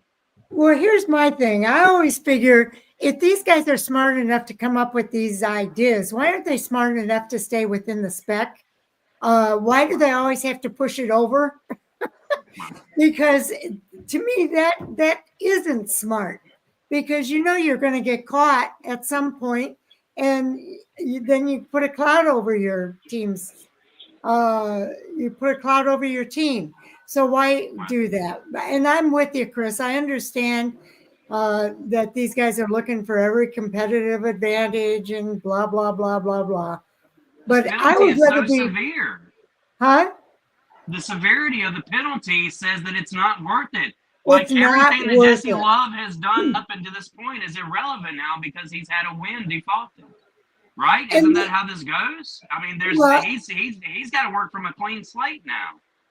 No, that's if there's a driver's suspension. That's only if there's a driver's suspension involved. Okay. Yep. Okay. So, but he hasn't had a win all year, has he? He's got one. Yep. Yeah. Okay. So he's good. He's good. Okay. All right. I do think that NASCAR does have to come up with the penalty that makes it not worth it. And we were calling for that, right, Jay? We've been Yep. calling for that for a long time. If you want to end the cheating in NASCAR, you have to come up with a penalty that makes it not worth the time and effort to do that. So NASCAR said that they wanted to change the culture within the garage. It used to be, if you ain't cheating, you ain't trying. Right. And NASCAR said that's not what we're looking for. Yes. We have to change that culture. So sponsors, I think, are the key to that. Sponsors, Yeah. if you have to give back that game check, that, you know, I call it game check or whatever, but that race check, if the sponsor said, okay, if this happens, you got to give this amount of money back to us, Ooh, then it hits there, then I it hits like it. double. You know what I mean? I really feel Yep. like that the sponsor, because as the sponsor, that sponsor was cheated. That's the reason why they give Richard Childress money, is so that that car can be advertised in those moments. And that you know, look, like we said, it was okay for the sport for 50 years. We're in a new age now, and Yes. the new age is a lot of money is being put into these kids, a lot of money is being put into these programs, and the sponsor needs to hold the team liable Accountable. for these situations. Accountable for it. Yep. Okay. Anything more we need to say on this one? Nah, I'm gonna wait. Like I said, wait until they come out. And Chris, you mentioned it or one of you did. I guess maybe it was Sharon. You're gonna get caught. I mean, if they're finding a gap of $2 bills with, you know, obviously they are checking with a fine tooth comb or a couple dollar bills, and they're catching these things. So, you know, what makes you think you're gonna come up with something new that's not gonna get caught? Right. It's going to get caught. Okay. Jay? Oh, you picked that one. Okay, let me see here what we have. Oh, Venturini Motorsports selling to Nitro Motorsports. I've got the article up here. Yeah, they are. It's not going to take place until April 15th. Billy Venturini they sold to Nitro Motorsports, and it takes place October 15th of this year. And Billy Venturini is going to stay with the organization through, I think they said the 27th season, no, the 26th season, through the conclusion of the 26th season, to kind of help with the transition. But what are your guys' thoughts about Nitro, Billy Venturini, or not Billy, but Venturini Motorsports leaving? Would include Billy, I guess. Go ahead, Chris. The end of an era. I mean, you know, think about the drivers, the names of the drivers that have come through Venturini Motorsports. And look, I understand that family operation, a lot of times the inheritance, they don't want to take on the headaches. They have their own lives, their own careers that they have to tend to, so there's not enough time. This was Billy's baby, and he's kissed a lot of drivers on the forehead in victory lane. And it's an end of an era. It's no different than the Bud Moore era. It's no different than the June Dunlavy era. You know, when these guys decide to hang it up, there's really nobody to pass it to. So the best thing to do is sell out to the highest bidder. And it's cool that they're going to keep Billy around. That means that he can give a grand retirement tour for the 2026 season. But hey, it's time to go home to mama and enjoy the latter years of his life. You know, he's been around a long time. He's blessed a lot of drivers. It was shocking. Of course it was shocking for somebody that's loved racing as long as I have and been a part of it. And it's, you know, basically it's my getaway from my normal life. I remember, you know, watching Wendy come up, and, you know, I was a big fan of hers just because, you know, we knew where she came from. She's like so many of the other nepo babies of racing. Like she was she was once just on Billy's lap in victory lane, and then she's, with Bobby Gearhart holding a trophy or something. But now she's, then she became a pit road reporter. So it's sad that, nobody in the family wants to kind of pick up the reins, but, who can run the series or the race team the way Billy did? So, it's time to get out and time for him to go home, and we'll forever remember his era in racing and be grateful for it. Jay? Yeah, the only thing I know, you mentioned a couple there that, I mean, they gave certain drivers the opportunity, but I think you got to take it to another level of that. When I think of the ARCA Menard series, you're talking about Kimmel and Venturini. I mean, that was the series, and they've had their down years. They had rebuilt and come back. Unfortunately, I know Billy's going to stay with them, like you said, through one more season. And there again, I imagine the sponsorship and financial ability for him to take it over as the inheritance, as you said, just isn't there, or maybe the desire isn't anymore. I don't know. They didn't specify or get into that, but yeah, to me, it's even bigger than. I almost compare it to DEI when it went away, because again, some of the drivers of Steve Park, Michael Waltrip that had come through it, which is what Dale Earnhardt was trying to do. It's tough. And I know Sharon, you and I have talked about McAnally when it comes to the ARCA Menards West series. Yes. I mean, that team has just been there forever, through the good times and the bad times. So I wish all the best for Nitro Motorsports, and I think they can carry a banner and start a new era. But yeah, I mean, that's going to be tough. And I know the sport moves on, and I get that. But yeah, that's a huge, huge loss for the ARCA Menard series. It truly is a very huge loss for the ARCA Menard series, especially the ARCA East series. But Venturini this year and last year had ventured into not just the East, but into the ARCA Menard. Well, and they've been in the ARCA Menard series, but also in the West. They had, had some drivers racing in the West series as well.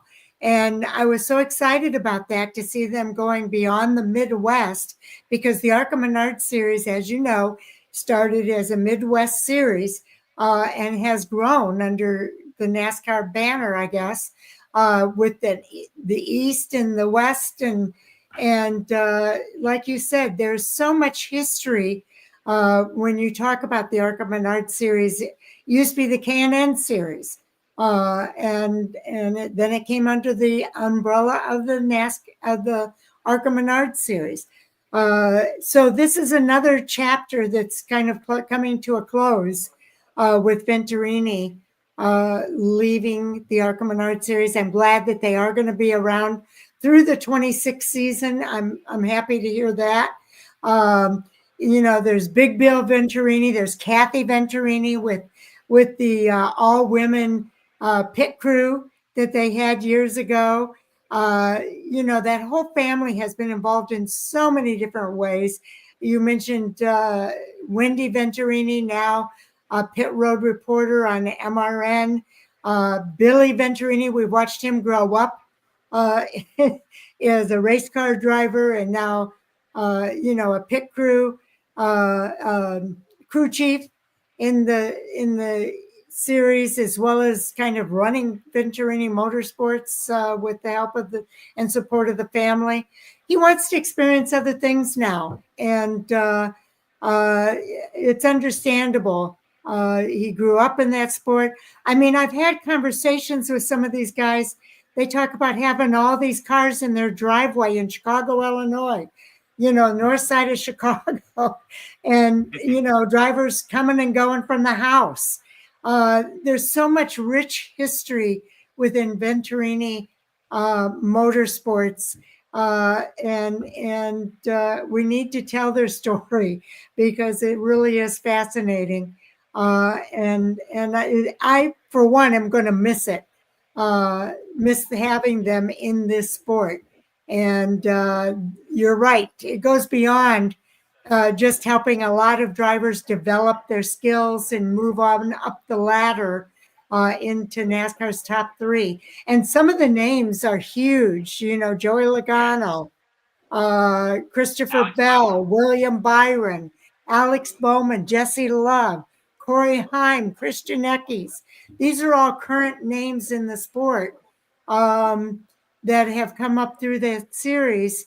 And it's Nitro Motorsports will take that over, but I don't know if you guys caught this as well, but NASCAR's Drive for Diversity program is no longer going to be called the Drive for Diversity. They're changing it to the Driver Development Program. So driver development is where it's at right now, and Venturini played a huge role in driver development within the organization, and it sounds like the Drive for Diversity program, they need that. They need that with these new drivers that are coming in. They need a driver development program. So I think it's sad in one respect. It is the closing of a chapter, but a new chapter is also being started with Nitro Motorsports. So we'll see. And it sounds like they're kind of transitioning with the blessing of Venturini, with Billy Venturini staying on through the 26th season. So I hope we give them their due respect for what they've contributed to this sport. Yeah. Do we have any information on Nitro? Where they are, what they are, or yeah, here. Do we? Let's see. Nitro Motorsports Foundation has been built on driver development. A pillar of the Venturini Motorsports has been known for and curated, said Tucker. Tucker is the owner. My partner, Joe Tovo, and I understand the responsibility to carry on that legacy. Hold on, I wanted to see here. With the acquisition of Venturini Motorsports, Nitro becomes the most vertically integrated driver development program in the world, starting with our premier cadet go-karting program, Nitro Kart, as the ground floor with progression to cars with the Toyota GR Group, Toyota GR Cup, Trans Am, and now ARCA. So it sounds like they've got a wide breadth of driver development that they can bring into their organization, starting with that Nitro Kart and go-karting program. Yeah, it kind of sounds like the Spire route. I think that's kind of what we're seeing here, the new trend. Spire being a development and agency, all tied into one. So yeah, I can. It's cool, I guess. You know, when you're seeing an empire and area end, you want to see the successor be just as successful, because you don't want that. You know, it's just like with Legacy Motor Club.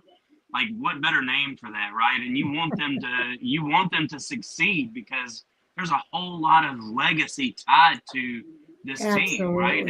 They're 2 7-time Cup champions that are part of this team. The number, the 43, having Jimmy Johnson there, it's it's very similar in that you want to see Nitro succeed, because this is where, this is Venturini's where it started. So I'm going to be a big fan of them. I'm going to keep on pulling for them. I want to continue to see drivers developed at the highest level. This is concerning for ARCA once again, because you're taking the biggest name in ARCA, and he's exiting the sport. So I hope that we don't have a void there. We definitely don't need.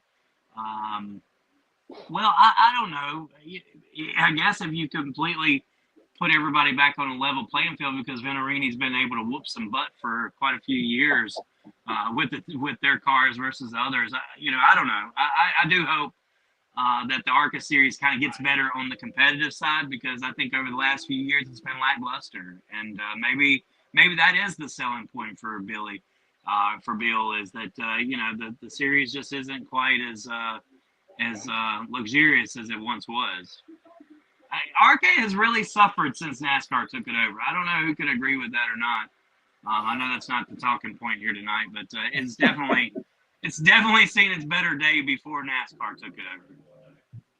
And I'm not sure why.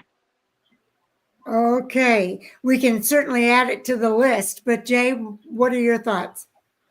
Well, two things, and I think you hit on them both. One is I hope that for the rest of the season, all programming as well as the website gives that tribute and accolades to Venturini that it fully deserves, as well as then the future of. And it sounds like at this point, Nitro Motorsports is looking and is already involved, and it just hasn't been in stock that we're familiar with of driver development. Because that is something when you looked at it and you gave some of the names, that have come through and they accepted that role. They knew that was their role. They accepted it and they thrived at it. Yes. So to see that continue, because it is needed, as you said. But a big thing would be for the rest of this year. Hopefully that is a point of every race of appreciation to what Venturini has done for the sport as a whole, as well as very specifically the ARCA Menard Series itself. And I will say, Chris, maybe this is the shot in the arm that the ARCA Menard Series needs. I love Venturini Motorsports, don't get me wrong. I think they've been great for the sport. We've seen them there for decades, very similar to McAnally Racing.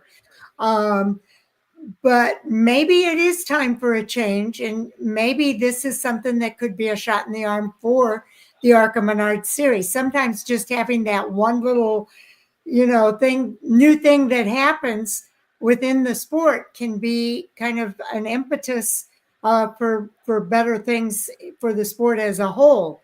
And it sounds like they're saying, what was the words they used? They said, the most vertically integrated driver development program in the world, starting with the premier cadet go-karting program, Nitro Kart, as the ground floor, with progression to cars with Toyota, GR, Cup, Trans Am, and now ARCA. So maybe this is the shot in the arm that the series needs. Well, time will tell the rest of that story. But, as much as we hate to see Venturini going, it sounds like they've been working together with Nitro. So now it's time to kind of do that handoff. And now it's going to be kind of the other side. Nitro's been working with Venturini. Now Venturini is going to be working with Nitro as they make that transition. It sounds like it's been a multiple year transition for them. They've been planning this. And so I think that's a good thing too. And so let's see. Maybe it's the shot in the arm that the series needs. I agree. Okay. Do we have time for another one? We're already at 11 o'clock. I think we're pretty tight there, Sharon. Okay. Well, then let's go ahead and close it out. Let's go around the horn and talk about what's going on in your world and what your handles are and how fans can follow you. Chris, we'll start with you. Yeah, you can find me at Flag of Caution on Twitter, Chris Creighton, Yellow Caution Flag on Facebook. We're going to Talladega this week. We'll be down at Talladega Super Speedway. Hey, Jay, I got an extra ticket if you want to come. You can just show up Sunday and I got an extra ticket, man. If you ain't got nothing to do, holler at me. So yeah, we're going. We're leaving out Friday. My kids are leaving Thursday. We're leaving Friday. We're gonna go down and enjoy our 26th attendance of the Talladega Super Speedway race. It's our 15-year anniversary of the first time that we went down there. Real excited. My son, he got media passes. He got a media pass for himself to shoot the World of Outlaw race. So my son's going to be a photographer at Talladega Short Tracks for the big USCS World of Outlaw race Friday and Saturday night. So kind of excited about that for him. That's a big deal, getting accepted by the World Outlaws. You got to have a little bit of to get those kind of credentials. So he's definitely earned his way in the business. I'm very proud of him. But other than that, we're going to sit out and we're going to enjoy a little bit of camping, a little bit of hot dog eating, and enjoy the race at the big track.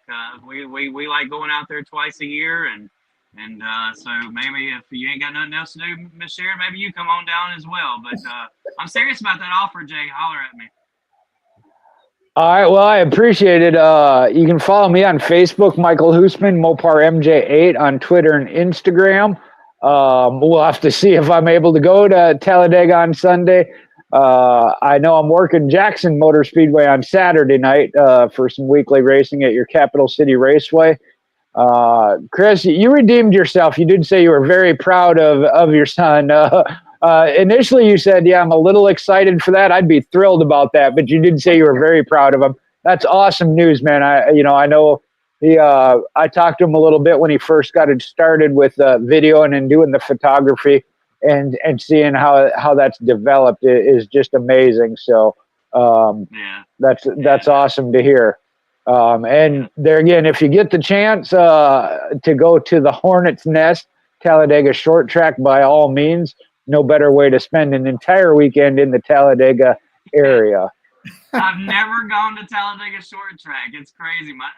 I've got a crazy story about that. I won't share it here today or publicly because but my son has gone to that racetrack many, many times, and for him, it's been a lifelong dream to be able to shoot Talladega weekend. He expected it to be behind the video camera, to be honest with you. The last couple of years, it just hadn't come together for that. So for him to get the media credential for World of Outlaw to take pictures, that's a pretty big deal for him. So we'll start there. At least he's not sneaking his way in through the back gate. Right. I think Sharon, I think you've heard this story. Chris, I don't know if you ever saw the CRX I drive.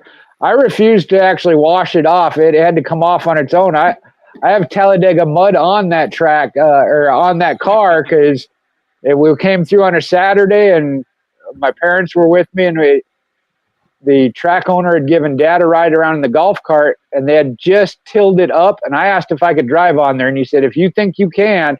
I was like, I'm not passing up the opportunity. So, yeah, I had red Talladega mud clumped up in that car forever. Oh, goodness. Well, I'll just remind you, Jay, we do still have the live blog. If you end up going, you can live blog throughout the day and tell us what's going on at the racetrack. Oh, wow. Yeah, that'd be fun. So from what I'm hearing, if you go, you would be able to go on Sunday, right? Yeah, I would only be able to go on Sunday, so. Yeah. Hey, that's cool, man. That's cool. We didn't want you hanging out with us in the campground anyway. We get naked and run around that crazy, so we don't need all those rumors coming back to the dirt world. Yeah, I've heard about Talladega. So. I've been to Wynot for the Street Stock Nationals. I think there's some competition there. Sharon, you better sign yourself off and then shut us all down. Okay, I was going to say. We'll leave it at that. I'm not allowed to partake in that one, buddy. I work there. I'm not allowed to partake in those fun. So we go have our own fun. Right, and drivers never cheat. Yeah, got it. No, they don't cheat for a competitive advantage. I never said they don't cheat. I said they do not cheat for a competitive advantage. They never admit to that. They would never do that. Never. They never admit to it. Competitive advantage. Never. Okay, now I am Fan4Racing site on Twitter, Fan4Racing blog and radio over on Facebook, and we have our website, fan4racing.com. And I remember when Brian Everly did that live blog when he went to the first Chicago street race. So that was a lot of fun. And I can make myself available if you're up for doing that, Jay. All right, I'll let you know later in the week. Okay. Now, just keep in mind, we are doing previews of Talladega. We have the Truck Series, the Cup Series. No, I'm sorry. We have the Xfinity Series, the Cup Series, and the ARCA Menard There Series, you go. all racing at Talladega Superspeedway this weekend. And Jay and I will be here to preview all of it. And that's something I need to talk to you about, Chris. If there's ever a time that Jay's not available, would you be up for stepping in for Jay and helping with previews or reviews? Well, we would have to. It's a kind of a hit and miss situation there, and so definitely a heads up and a before notice is always better. And on Tuesday nights, 2 weeks out of every Tuesday, I have dealings with the fire department, so those days are completely off. Okay, good to know. Just wanted to throw it out there. I'll probably edit that out of the video, but I wanted to throw it out there before I forgot to mention it again. Okay, so we're looking forward to doing those previews later on this week, and definitely looking forward to the races at Talladega Superspeedway this week. Could be some things that kind of shake up the point standings in those series, so we'll see what happens. Always. So with that, guys, I think we're ready to call it a night here on Fan4Racing Radio. And we'll look forward to seeing everybody on the next video that we do. Good night. Bye, y'all. Okay, good night, everybody.